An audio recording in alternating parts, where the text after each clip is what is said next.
you know, Motorcycle is really aggressive sounding. You know, just the titles themselves sound really aggressive. So that's a happy little recipe. Yeah. The first single off the album is Motorcycle. What is that song about? It's about a guy who's in a rut, and life is just this living hamster wheel. For some people, maybe a gerbil, but it's, you know, just on and endless, and just plodding along through life. And the only time he can really escape is when he gets into his car. And there's a lot of people I know where I live that when they get in their car, they're retarded, because we live in Scottsdale. A lot of the blue-haired people drive out there to, you know, the snowbirds and the oldies. So, you know, you're taking your life in your hands seriously driving where we live. We're going to show you some behind-the-scenes stuff off of Motorcycle in just a bit, but first we're going to go to a Maiden video, who you actually just told me you toured with them. Right. On this tour on Seventh Son of a Seventh Son. Right. Any one specific thing you could think of? What I can remember right off the top of my head was that Bruce Dickinson tried to get me to go get high with him, and I didn't know he didn't get high, and I just felt like not doing it because I just, you know, it was kind of weird. And I found out later he was trying to set me up, so it's cool. Yeah. So Part of the 7 shows of the Seventh Son of a Seventh tour, of the 7th meal. Everything was 7. He was the mole. the bullshitometer went off, so I knew not to go. Right. Well, here's off of that record, Seventh Son of a Seventh Son, Can I Play with Madness? So, why don't you tell everybody like what it was like, what the set looked like, and give me some details. Well, it was an old condemned Hells Angels bar out in Simi Valley outside of L.A. And it was weird because I met Nathan Cox, the director, a couple of days before. I swear to God, I walked into the hotel room, met him, and I thought it was Max from Soulfly, who dyed his hair blonde, you know. And he was cool, you know. And we showed up, and there's trucks everywhere. It's like, wow, this guy really can make videos, you know. And it was quite a scene. I mean, you know, there's different bar scenes and motorcycles, and then they finally set all the band gear up, and we shot it out in a garage that was separate from that. And as folklore has it, apparently once the place was condemned, it was sold on a police auction. Somebody bought it, and then they sold it to a developer. So in a couple of days after we shot the video, apparently it was going to be demolished and turned into a business park. And we didn't really start shooting band footage till about 8:30, 9 o'clock at night. But Nathan was cool. He knew the secret trick. You know, he brought in all the dancing girls at 2 in the morning, so all of a sudden we're like, oh, get our second wind, you know. Awesome. Oh, good, let's go, yeah.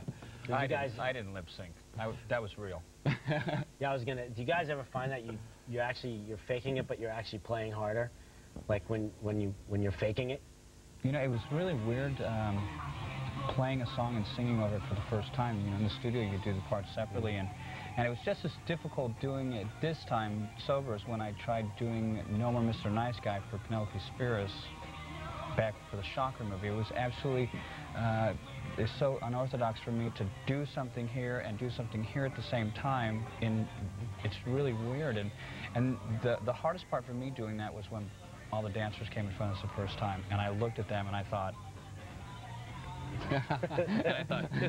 this is rock and roll. Right. I turned purple. I looked like a red-headed eggplant, and I walked away from the microphone, and I come back as the cameras were still rolling. I go, get a grip, Dave, and I started doing it. It was so amazing to see that, though. That particular video was really fun to make. He actually directed a video. New video, Motorcycle.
So you guys are on this tour, like doing CD release parties where you're going to play acoustic.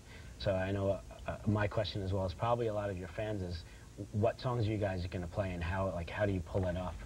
There's quite a few of them that work pretty well, actually. We first started it over in Japan, I think on the Cryptic Writings tour, and we did some in South America, and we actually premiered it on the radio here in North America, and it's gotten to be a big hit, actually. People really dig it, so especially when we played speed metal songs like She-Wolf, and there's some that work real good, like Symphony of Destruction and things like that. So we goof around and we loosen it up. I mean, the real focus of this is really to play the CD for the people that are the contest winners, because they're at a lot of small little clubs and theaters and venues like that. So we didn't fall from grace. So.